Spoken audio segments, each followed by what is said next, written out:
सतनाम करता पुरख निर्भव निर्वैर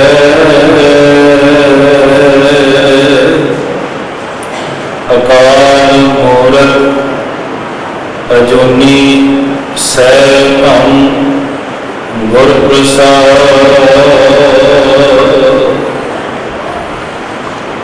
जुगो जुग अटल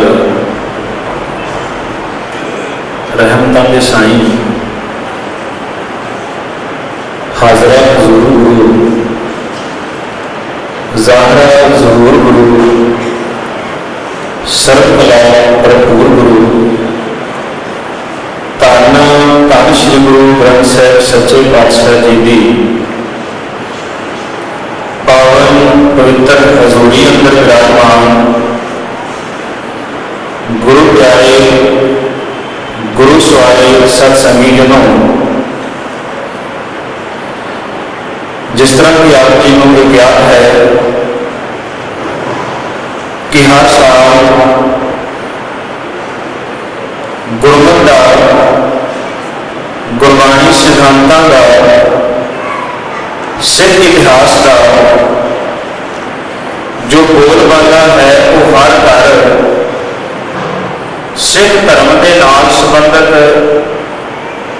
हर मनुख के पास ये संदेश पहुंच सके, इस वास्ते सिख मिशन के कॉलेज के वलों सालाना केंद्रीय गुरमत समागम जो है वो वक्-वक् शहरों के अंदर किया जाता है। तो अज का ये जो समागम है आप जी करनाल विखे सरवण कर रहे हो, दूसरे जवानों की हाजिरी आप जी सतगुरों की गोद में पा रहे हो। दास तो पहला आप जी ने वक्-वक् जत्थियां के पासों गुरबाणी शब्द कीर्तन की हाजिरी गुरमत विचारा ਅਤੇ ਹੋਰ प्रोग्राम ਜਿਹੜੇ ਹਨ ਉਹ ਸਰਵਣ ਕੀਤੇ ਹਨ। वैसे मैं आप जी को याद करा देना चाहता ये विषय से मेरे बड़े वीर सरदार प्रगट सिंह जी का अचानक किसी कारण का करके नहीं पहुंच सके, सो दास उन्होंने सेवा निभाने की यत्न करेगा। विषय है गुरबाणी के विच रहाव का महत्व। आओ सतगुरां की असीस सदका इस विषय को गुरबाणी के विच वक्-वक् पक्षां तो समझण का यत्न करते हैं। विचारां की आरंभता तो पहला गुरु बख्शी फतेह नाल पाओ सान, कोई भी रचना गुर फतेह तो वांझी ना रहे। प्रवानों की फतेह, वाहिगुरू जी का खालसा, वाहिगुरू जी की फतेह। जो दास को विषय मिले है उस विषय के अंदर दो लफ्ज ने, एक गुरबाणी ते एक रहाव। पहला गुरबाणी है, फिर गुरबाणी के विच रहाव है। रहाव को समझण वास्ते गुरबाणी को समझना बड़ा जरूरी है। वैसे दास तो पहला सत्कारयोग सरदार हरजीत सिंह जी उन्होंने थोड़ा जिहा आप जी को शब्द के बारे जिहड़ा है वो ज्ञात कराया। तो मैं रहाव की महत्ता दसन तो पहला इस गुरबाणी की महत्ता दसना चाहना कि गुरबाणी कितों आई है, किवें आई है, ते गुरबाणी को सतगुर ने लिखती रूप क्यों दिता। पहला गुरबाणी लिखी गई, फिर गुरबाणी के विच रहाव लिखण की लोड़ पई सतगुर नूं। दुनिया के अंदर किसी भी धर्म का सिद्धांत अगर मनुखता तक पहुंचाना है तो धर्म का सिद्धांत मनुखता तक पहुंचाने वास्ते उस कौम के विद्वानों की जिम्मेवारी होया करती है। तो दुनिया का हर विद्वान जदों भी अपना सिद्धांत मनुखता के सामने रखता है तो उसके वास्ते समाज दियां मनुखता दियां भावनावां को समझना बड़ा जरूरी होता है। तो गुरु साहिब पातशाह ने जदों ये बाणी रची है, ये बाणी एक थां ते बह के, एक स्थान ते बह के या एक मनुख को मुखातिब करके नहीं रखी गई। ये बाणी वक्-वक् थावां दे उत्ते वक्-वक् मनुखां दे जीवन को वेख के घड़ी गई है। दो जानना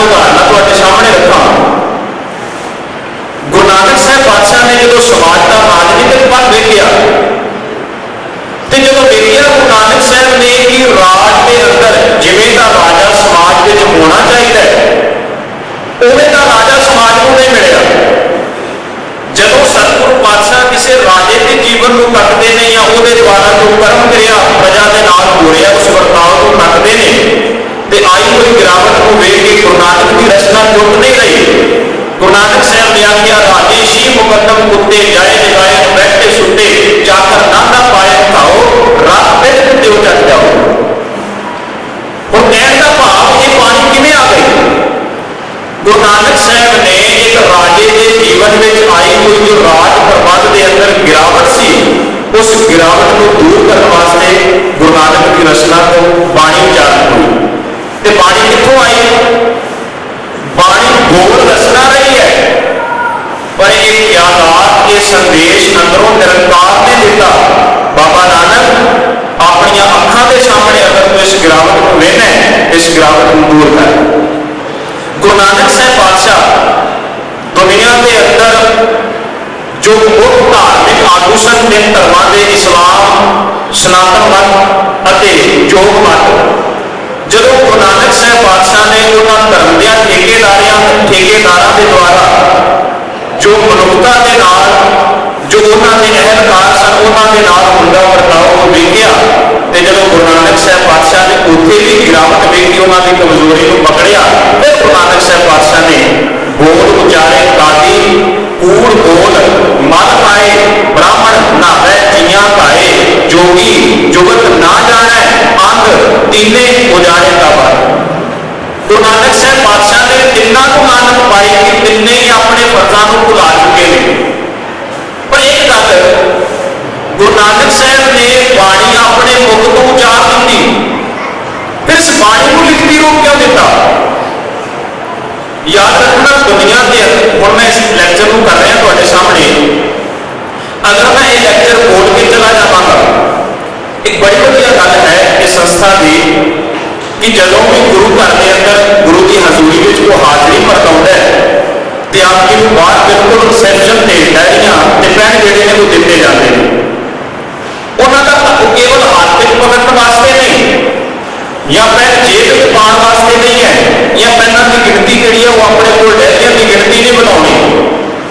ਉਹਦਾ ਮਤਲਬ ਹੈ ਤੁਸੀਂ ਗੁਰੂ ਦੀ ਗੋਦ ਵਿੱਚ ਕੁਝ ਸੁਣਨ ਵਾਸਤੇ ਕਿਉਂਕਿ ਬਹੁਤਾਤ ਲੋਕ ਮੈਂ ਗੱਲ ਵੀ ਗੱਲ ਕਰ ਰਿਹਾ ਸਾਂ ਕਿ ਜਿਹੜੇ ਸਿੱਖ ਮਿਸ਼ਨਰੀ ਕਾਲਜ ਦਾ ਜੋ ਸਾਲਾਨਾ ਸਮਾਗਮ ਹੁੰਦਾ ਹੈ ਬਹੁਤੇ ਲੋਕ ਇਹ ਸਮਝ ਕੇ ਆਉਂਦੇ ਨੇ ਸ਼ਾਇਦ ਇੱਕ ਮੇਲੇ ਦੀ ਤਰ੍ਹਾਂ ਜਿਵੇਂ ਆਮ ਦੇਹਧਾਰੀਆਂ ਦੇ ਮੇਲਿਆਂ ਦੇ ਉੱਤੇ ਕੋਈ ਮੇਲੇ ਲੱਗਦੇ ਨੇ ਪਰ ਇਹ ਪ੍ਰੋਗਰਾਮ ਵੇਖਣ ਵਾਲਾ ਨਹੀਂ ਹੈ ਇਹ ਮੇਲਾ ਨਹੀਂ ਹੈ ਪ੍ਰੋਗਰਾਮ ਸੁਣਨ ਵਾਲਾ ਹੈ ਤੇ ਜਿਹੜੀ ਚੀਜ਼ ਨੂੰ ਤੂੰ ਸੁਣਦਾ ਹੈ ਅਗਰ ਉਹ ਚੀਜ਼ ਤੇਰੇ ਕੋਲ ਸੰਭਾਲ ਵਿੱਚ ਨਹੀਂ ਆਈ ਉਹ ਭਾਵੇਂ ਰਿਟਨ ਵਿੱਚ ਹੋਏ ਭਾਵੇਂ ਰਿਕਾਰਡਿੰਗ ਹੋਏ ਤੇਰੇ ਕੋਲ ਨਹੀਂ ਆਈ ਉਹ ਜਿੰਨੀ ਦੇਰ ਤੱਕ ਸੁਣਿਆ ਇੱਧਰੋਂ ਸੁਣ ਕੇ ਉੱਧਰੋਂ ਨਿਕਲ ਜਾਏਗੀ ਉਹ ਤੇਰੇ ਕੋਲ ਸਦਾ ਨਹੀਂ ਰਹੇਗੀ। ਜੀ ਮੈਂ ਲੈਕਚਰ ਕਰ ਰਿਹਾ ਅਗਰ ਇਸ ਲੈਕਚਰ ਨੂੰ ਮੈਂ ਇੱਕ ਵਾਰ ਬੋਲਦੇ ਹਾਂ ਤੇ 95% ਐਸੇ ਲੋਕ ਨੇ ਜਿਨ੍ਹਾਂ ਨੂੰ ਇੱਕ ਵੀ ਗੱਲ ਜਿਹੜੀ ਹੈ ਉਹ ਮੇਰੀ ਬੋਲੀ ਹੋਈ ਯਾਦ ਨਹੀਂ ਰਹੇਗੀ। ਪਰ ਅਗਰ ਮੈਂ ਇਸੇ ਲੈਕਚਰ ਨੂੰ ਲਿਖਤੀ ਰੂਪ ਦੇ ਕੇ ਤੁਹਾਨੂੰ ਸਾਰਿਆਂ ਨੂੰ ਦੇ ਦਿਆਂ ਤੇ ਅੱਗੋਂ ਤੁਸੀਂ ਹੋਰਾਂ ਨੂੰ ਵੀ ਕਾਪੀ ਕਰਾ ਕੇ ਦੇ ਸਕਦੇ ਹੋ ਤੁਹਾਡੇ ਸਾਰਿਆਂ ਕੋਲ ਚਲਾ ਜਾਏਗਾ। ਹੁਣ ਅਗਰ ਗੁਰੂ ਨਾਨਕ ਸਾਹਿਬ ਪਾਤਸ਼ਾਹ ਕੇਵਲ ਕਾਜ਼ੀ ਬ੍ਰਾਹਮਣ ਤੇ ਜੋਗੀ ਨੂੰ ਕਹਿ ਕੇ ਗੱਲ ਸਮਾਪਤ ਕਰ ਦਿੰਦੇ ਪਰ ਜੋ ਗੁਰੂ ਨਾਨਕ ਸਾਹਿਬ ਪਾਤਸ਼ਾਹ ਨੇ ਧਰਮ ਦੀਆਂ ਠੇਕੇਦਾਰਾਂ ਨੂੰ ਜੋ ਮੈਸੇਜ ਦਿੱਤਾ ਸੀ ਉਹ ਕੇਵਲ ਉਹਨਾਂ ਤਿੰਨਾਂ ਦੇ ਕੋਲ ਰਹਿ ਜਾਂਦਾ ਜਿਹਨਾਂ ਨੂੰ ਕੇਵਲ ਬੋਲ ਨਹੀਂ ਦੇ। ਇੱਥੇ ਮੈਂ ਬੋਲ ਰਿਹਾ ਮੇਰੇ ਬੋਲ ਇੱਥੇ ਤੱਕ ਸੀਮਤ ਰਹਿਣਗੇ ਜਿੱਥੋਂ ਤੱਕ ਮਾਈਕ ਸਾਊਂਡ ਦਾ ਪ੍ਰਬੰਧ ਹੈ ਉੱਥੋਂ ਤੱਕ ਜਾਣਗੇ। ਅਗਰ ਮੈਂ ਇਹਨਾਂ ਅੱਖਰਾਂ ਨੂੰ ਲਿਖਤੀ ਰੂਪ ਦੇ ਦਾਂ ਤੇ ਮੇਰੇ ਅੱਖਰਾਂ ਨੂੰ ਕੋਈ ਅਮਰੀਕਾ ਵੀ ਪੜ੍ਹ ਸਕਦਾ ਹੈ ਕੋਈ ਕੈਨੇਡਾ ਵੀ ਪੜ੍ਹ ਸਕਦਾ ਹੈ ਕੋਈ ਇੰਗਲੈਂਡ ਵੀ ਪੜ੍ਹ ਸਕਦਾ ਹੈ ਕਿਸੇ ਵੀ ਧਰਤੀ ਤੇ ਪੜ੍ਹੇ ਜਾ ਸਕਦਾ ਹੈ। ਗੁਰੂ ਨਾਨਕ ਸਾਹਿਬ ਪਾਤਸ਼ਾਹ ਨੇ ਵਿਚਾਰਿਆ ਅਗਰ ਮੈਂ ਇਹ ਬੋਲ ਕਾਜ਼ੀ ਨੂੰ ਸੁਣਾ ਕੇ ਜੋਗੀ ਨੂੰ ਸੁਣਾ ਕੇ ਛੱਡ ਦਿਆਂ ਤੇ ਇਹ ਬੋਲ ਕੇਵਲ ਕਿੰਨਾ ਤੋਂ ਰਹਿਣਗੇ ਪਰ ਆਉਣ ਵਾਲੇ ਜਿਹੜੇ ਫਿਰ ਧਰਮ ਦੇ ਠੇਕੇਦਾਰ ਨੇ ਅਗਰ ਉਹਨਾਂ ਦੇ ਅੰਦਰ ਗਿਰਾਵਟ ਆ ਗਈ ਫਿਰ ਉਹਨਾਂ ਨੂੰ ਕੌਣ ਸਮਝਾਏਗਾ। ਇਸ ਕਰਕੇ ਭਾਈ ਗੁਰਦਾਸ ਕਹਿੰਦੇ ਗੁਰੂ ਨਾਨਕ ਸਾਹਿਬ ਦੇ ਕੋਲ ਆਸਾ ਹੱਥ ਕਿਤਾਬ ਬਚ। ਗੁਰੂ ਨਾਨਕ ਸਾਹਿਬ ਪਾਤਸ਼ਾਹ ਨੇ ਹੱਥ ਦੇ ਅੰਦਰ ਡੰਡਾ ਤੇ ਉਹਨਾਂ ਦੇ ਕੱਛ ਦੇ ਅੰਦਰ ਇੱਕ ਕਿਤਾਬ ਹੋਇਆ ਕਰਦੀ ਸੀ। ਜੋ ਵੀ ਉਹਨਾਂ ਨੇ किसी मनुख नूं किसी धर्म के आगू नूं उपदेश देना, वो गुरु नानक साहब पातशाह ने उस किताब उस पोथी के अंदर लिख लेना। क्योंकि लिखती चीज का जिहड़ा प्रभाव बहुत थावां ते जा सकता है। जो बोलिया जिथे बोलिया केवल उत्थे रहेगा, पर जिहड़ी लिखती चीज है वो समाज के ਵੱਖ-ਵੱਖ कोणियां तक पहुंच सकती है। गुरु साहब ने जो उपदेश मनुखता नूं दिता, सतगुरु पातशाह ने वो नाल की नाल उन्होंने लिखती रूप देते गए। हुण किसी भी अखरां को लिखण वास्ते भाषा की लोड़ है। भाषा तो बिना कभी भी जिहड़े ने वो ज्ञान नहीं लिखा जा सकता। ज्ञान किसी भी पद के नाल संबंधित होवे, ज्ञान अखरां तो बिना नहीं प्रगट हो सकता। ज्ञान को बोलना है तां भी अखर चाहिए ने, ज्ञान को लिखना है तां भी अखर चाहिए। अखरां तो बिना ज्ञान प्रगट हो ही नहीं सकता। मेरे को अखर ना हो पर ज्ञान है, मैं जानता किसी गल को, पर अखर नहीं, मैं नहीं बोल सकता। ते हर अखरां को किसी ना किसी भाषा में दर्ज किया जाता है। गुरु ग्रंथ साहिब पातशाह का जो सिद्धांत है, जी बाणी है, इनू सतगुरु पातशाह ने गुरमुखी भाषा के अंदर दर्ज किया है। फिर हर भाषा के अपने अपने नियम ने। आना असी रहाओ वाल है, बड़े ध्यान नाल सफर करना। हर भाषा को बोलण के लिखण के अपने अपने नियम ने। गुरबाणी गुरमुखी भाषा के अंदर उच्चारण करके लिखी गई। जिहड़ा रहाओ लफ्ज़ है ना, मैं गल कहता जावां, आम बड़े बड़े धार्मिक स्थानों को लाइव कथा सुनी दी है।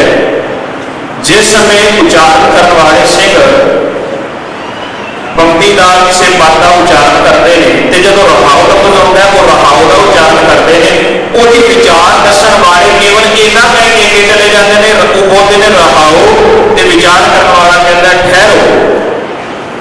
रहाओ का ठहरो नहीं है। देखो असी पंजाबी भाषा पढ़ते हैं, जदों भी किसी वाक को मुकम्मल किया जाता है, वाक की मुकम्मलता तो बाद एक डंडा जिहड़ा है वो पंजाबी भाषा में जिसको डंडा कह सकते हैं, डंडा लाया जाता है। एक गुरमुखी भाषा का नियम है, जिथे योजक लफ्ज़ आ जाए उत्थे कभी भी डंडा नहीं होता। जिवें एक लफ्ज़ वाक है, मैं दिल्ली गया, एक वाक मुकम्मल हो गया, मैं दिल्ली चला गया, उसके बाद डंडा आ जाएगा। एक वाक है, मैं दिल्ली जावांगा ताकि उठों मैं माल लिया सका। हुण मैं दिल्ली जावांगा तो बाद डंडा नहीं आएगा, क्योंकि योजक लफ्ज़ आ गया, ताकि योजक है ताकि मैं उठों माल लिया सका। योजक में कभी भी डंडा नहीं आएगा। इनू इंग्लिश में फुल स्टॉप कहते हैं, पूरा रुकना। बहुते लोग समझते हैं शायद रहाओ जिहड़ा वो ठहरो वास्ते आया है, शायद इत्थे असीं साह लेना है, पर ऐसा रहाओ साह लैण वास्ते नहीं आया। फुल स्टॉप एक डंडी गुरु ग्रंथ साहिब की बाणी में दो डंडियां लिखियां गई हैं। फुल स्टॉप का काम का एक डंडी कभी भी गुरु ग्रंथ साहिब की बाणी में नहीं आएगी। फुल स्टॉप इंग्लिश में है, पंजाबी भाषा असीं लिखते हैं आम, वो एक डंडी है। गुरु ग्रंथ साहिब की बाणी में साह लैण वास्ते, रुकण वास्ते या फुल स्टॉप के रूप में दो डंडियां ने। इनू तुसीं गुरु ग्रंथ साहिब के मुੱਢ तो वेख सकते हो। जो सतगुरु ने मूल मंत्र उच्चारण किया है, तो मूल मंत्र तो बाद सतगुरु ने गुर प्रसाद तो बाद दो डंडियां लाइयां ने। फिर जप लिखण तो पहला दो डंडियां लाइयां ने, तो जप तो बाद फिर दो डंडियां लाइयां ने। तो बहुतियां ने उस जप नूं, उस श्लोक नूं मूल मंत्र का हिस्सा बना के समाज के सामने रखिया। मूर्खां नूं इन्नी भी समझ नहीं आई, गुरु ग्रंथ साहिब की बाणी की लिखण शैली को नहीं समझ सके भी गुर प्रसाद तो बाद दो डंडियां ने, जप तो पहला दो डंडियां ने, चार डंडियां तुसीं कट्ठियां किवें कर दो। जप तो पहला भी दो डंडियां ने, जप गुर प्रसाद तो बाद भी दो डंडियां ने। बिल्कुल इसी गुरबाणी की जिहड़ी लिखण शैली है वो नहीं समझ सके। हुण जिहड़ा रहाओ लफ्ज़ है, ठहरो वास्ते नहीं है, रुकण वास्ते नहीं है। रहाओ लफ्ज़ का अर्थ भाई कान सिंह नाभा ने महान कोश के अंक 1016 के उत्ते जी 1999 की एडिशन है, वो भाई कान सिंह नाभा ने एक अस्थाई, विश्राम इत्यादि अर्थ जिहड़े ने वो कीते हैं। रहाओ आम करके असीं विद्वानां तो यह श्रवण करते हैं, रहाओ का अर्थ होंदा है मुख भाव, रहाओ का अर्थ होंदा है सार। क्योंकि मैं पहला बेनती कर रहा किसी भी धर्म का सिद्धांत अगर मनुखता तक पहुंचाना है तो उस सिद्धांत को मनुखता तक पहुंचाने की जिम्मेवारी उस कौम के विद्वानों की है। हर विद्वान को मनुखता के सामने सिद्धांत रखने वास्ते विषय की चोण करनी पेगी। विषय की चोण तो बिना कभी भी तू सिद्धांत सामने नहीं रख सकेगा। हुण गुरु साहब ने, मैं 4 टॉपिक पढ़ावांगा रहाओ दे। सब तो पहला रहाओ की हुंदा है। दूसरी गल, आम बोली में रहाओ का उच्चारण कितने भी नहीं, गुरु ग्रंथ साहिब की बाणी में रहाओ क्यों आया। तीसरी गल, एक तो वध रहाओ, दूजा या रहाओ 3 4 तक भी रहाओ क्यों आए हैं गुरु ग्रंथ साहिब की बाणी में। चौथा पक्ष असीं विचारांगे गुरु ग्रंथ साहिब की बाणी में बहुत पक्ष ऐसा भी है जिहदे विच रहाओ नहीं आया। रहाओ की हुंदा है, रहाओ क्यों आया, रहाओ एक तो वध क्यों आए ते रहाओ क्यों नहीं आए। इन्हां 4 पक्षां नूं असीं विचारांगे ताकि सानूं अज दा जो टॉपिक है दास नूं मिलिआ वो समझ सकीए। पहली गल, हर विद्वान को सिद्धांत मनुखता के सामने रखने वास्ते विषय की चोण करनी पड़ेगी। विषय की चोण तो बिना तू जो मर्जी गल करेगा कभी भी लोगों को समझ नहीं आएगी। ये वास्ते एक उदाहरण मैं पहला तुहानूं श्रवण कराना, उस उदाहरण को मैं फिर पे जाके भी लाँगा। शब्द है पाठ पढ़ियो और वेद विचारियो, निवत भुरंगम साधे, पंच जना सो संग ना छुटकियो, अधिक अहम पुत बाधे। हुण मैं इन्हां सारियां शब्दां नूं पदियां नूं पढ़ी जावां। मोड़ रहो कृपाते नगर फिरियो मन माही, तक तीरथ धरती भव्यो दुखदा छूटे नाही। मैं सारियां पंक्तियां पढ़ रहा। ये गल्लां क्यों जो मैं कर रहा हूं तो तुहानूं समझ आ रहा है मैं की बोल रहा, पर ये गल्लां क्यों कीतियां जा रही ने तुहानूं समझ नहीं आएगा जिन्नी देर तक इस शब्द का विषा तुहाडे सामने नहीं रखा जाए। आखिरकार तुसीं पुछोगे भी ये गल्लां क्यों कीतियां जा रही, ये कौन कह रहे पाठ पढ़ियो। फिर एक विषय सामने रखना पड़ेगा प्यारे, इन विद मिलन ना जाए मैं किए कर्म अनेका, हार परे स्वामी के द्वारे तीजे कुछ भवेगा।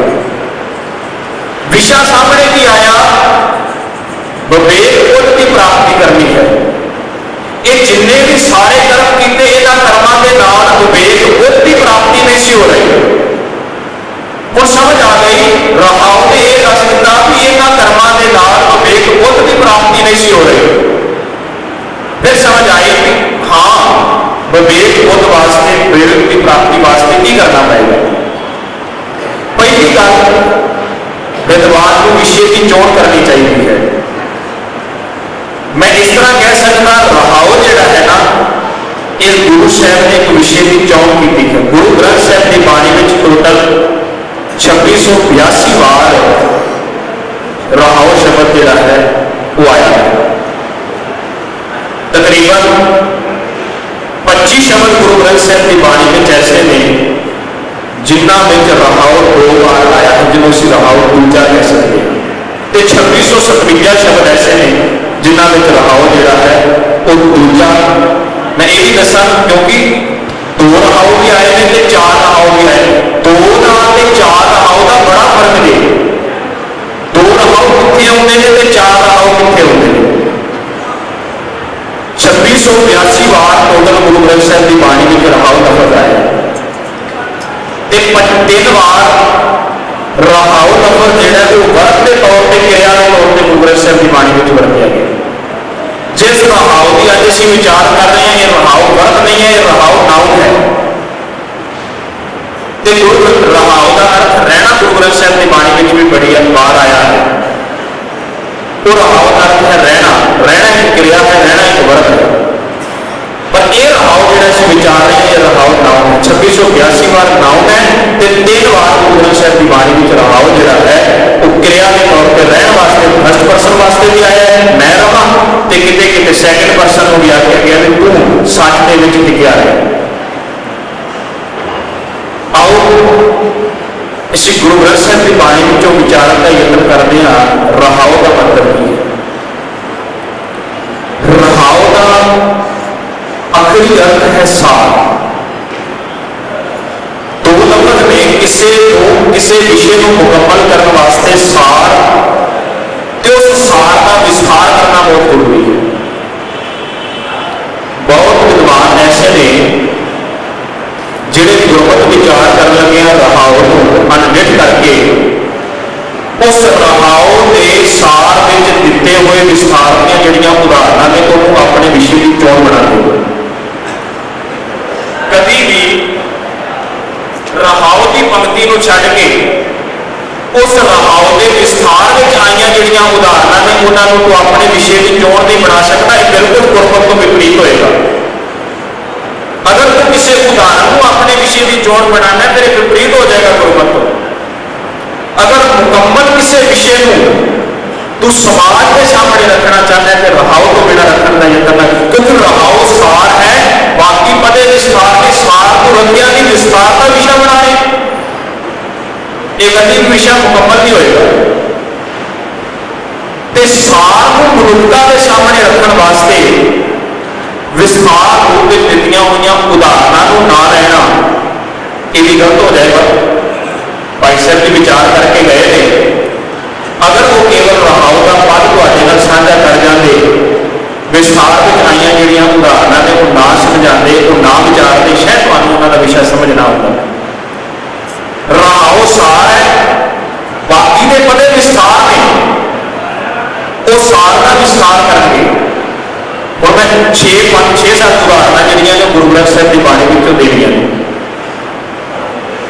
एक शब्द असीं पढ़ते हैं गुरु ग्रंथ साहिब की बाणी विच, जब हम होते तब तू नाही, अब तू ही मैं नाही, अनल अगम जैसे लहर मैं उदक, जल केवल जल पानी। ये बाबा रविदास जी के शब्द का पहला पद है।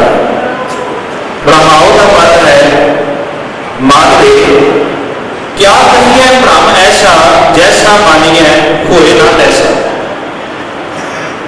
हुण रहाओ का पद एक रहाओ का सार सानू दस रहे हैं कि भगत रविदास जी भरम से गल करना चाहते हैं। मानवे क्या कहिए भ्रम ऐसा, जैसा मानिए होए ना तैसा।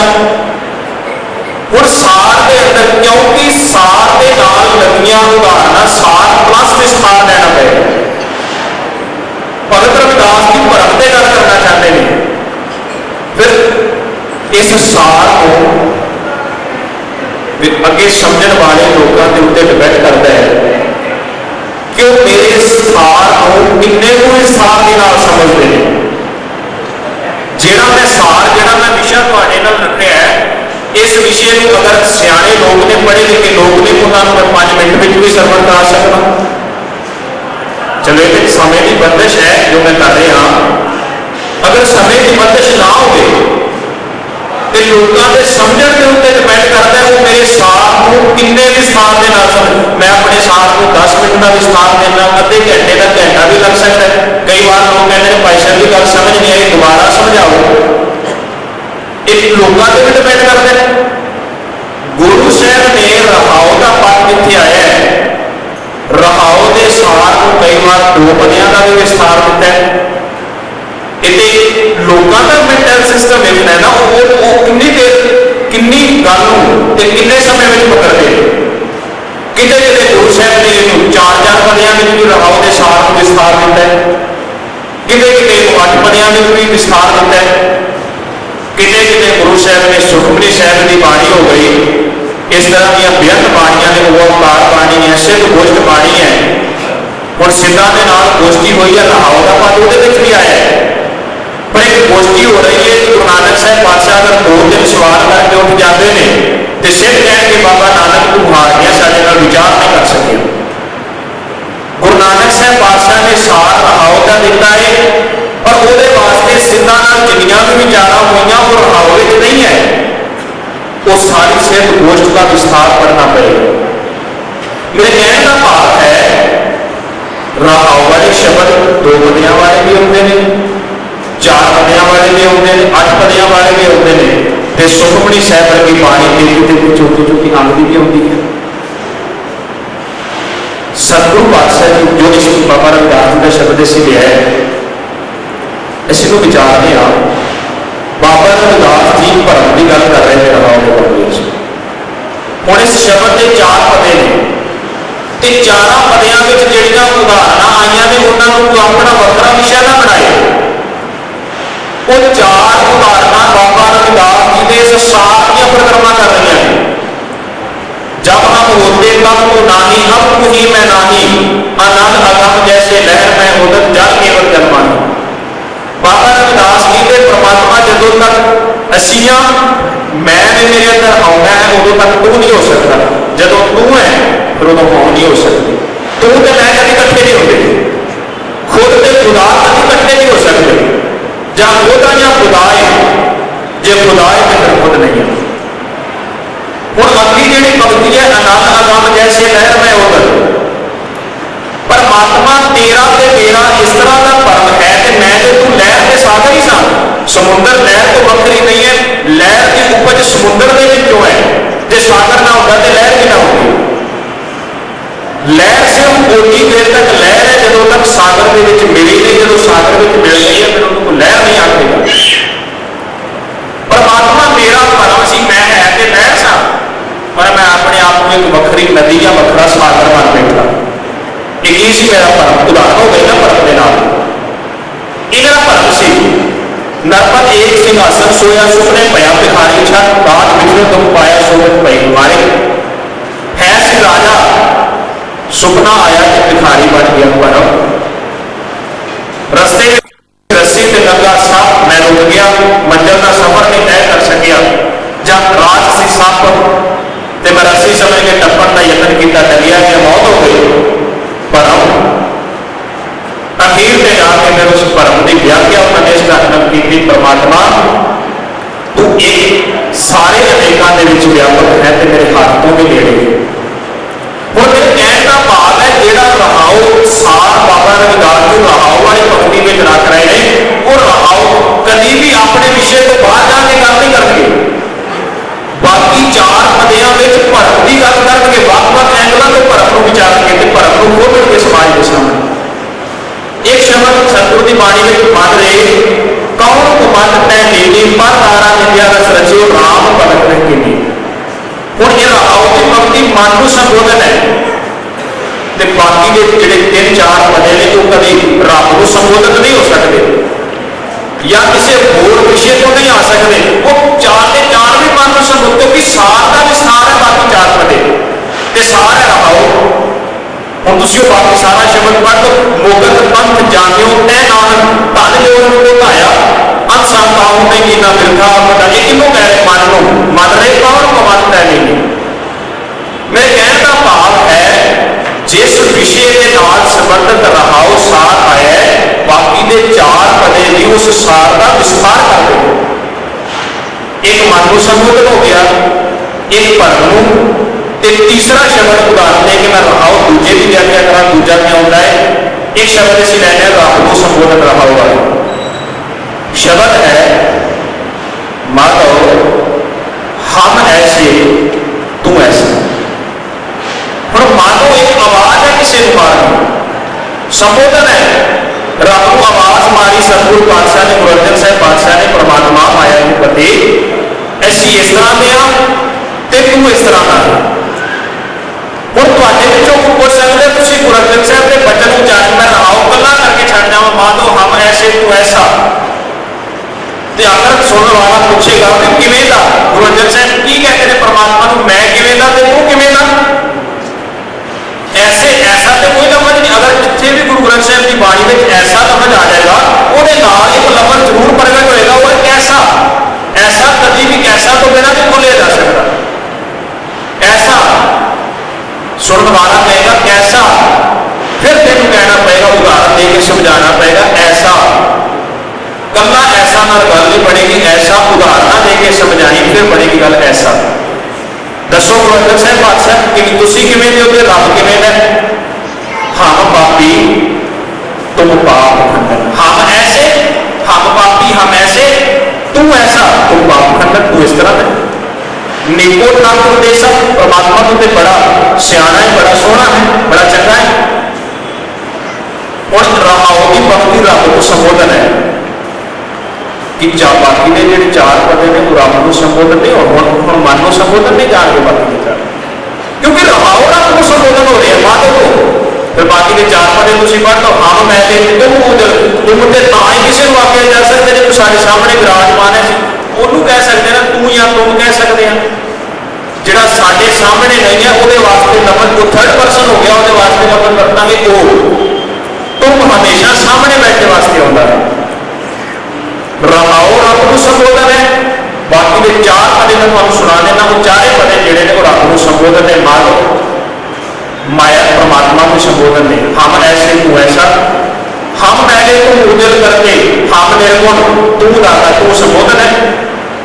हम मूर्ख तुम चतुर सियाणे तू सर्व कला का ज्ञाता, सारे रब को संबोधन। तुम सब साजे साज निवाजे जीव पिंड के प्राणा निर्गुण आने, तुमने कोई तुम दान दो मेहरबाना, तुम करो भला हम भलो ना जाने।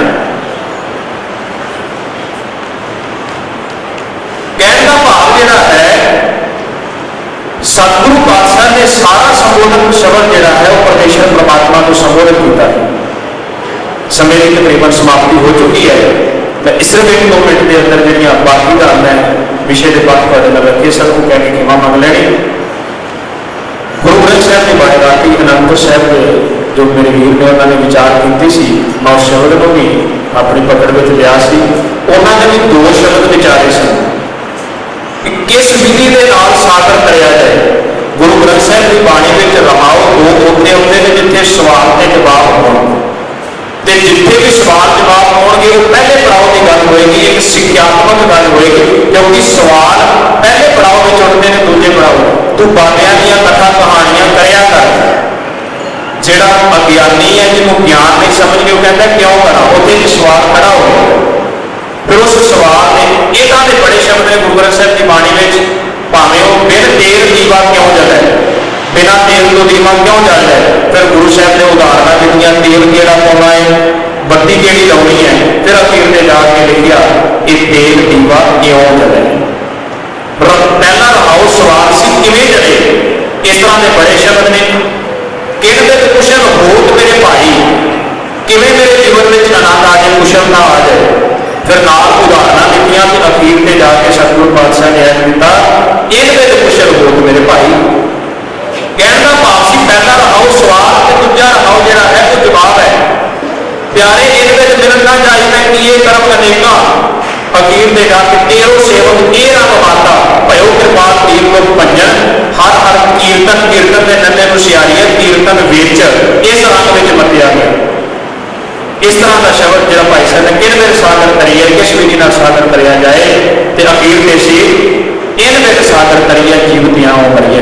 पहला रहाओ सवाल होता है, दूसरा रहाओ जवाब नहीं होता। रहाओ तो पहला जो पदे होते हैं वो जवाब होते हैं। इतने सिर्फ इन्ना लिखा इन विच सागर करिए, इन विच जेडे होते पहले रहाओ तो बाद जो पदे आए उस विधि नाल। तीसरी गल है गुरु ग्रंथ साहिब की बाणी के विच 4 रहाओ, जिवें एक शब्द असीं पढ़ते हैं जियो दर्द है अपना कैसे करी पुकार, या मन मेरा मन लोचा गुरदर्शन पाई। 4 रहाओ और रबीर तान है गुरु ग्रंथ साहिब की बाणी में एक विषय की मुकम्मल एक विषय को वक्-वक् पक्षां तो लिया गया है। मेरा मन लोचता है गुरु के दर्शनों वास्ते, जिस गुरु को पहला रहाओ आ गया क्योंकि वो एक वखरा विषय मेरा मन भी लोचा। दूसरा रहाओ आया वो लिखा जिस प्रीतम को मिलने वास्ते मेरा मन लोचता है वो रब किवें दा, उस विषय नाल संबंधित।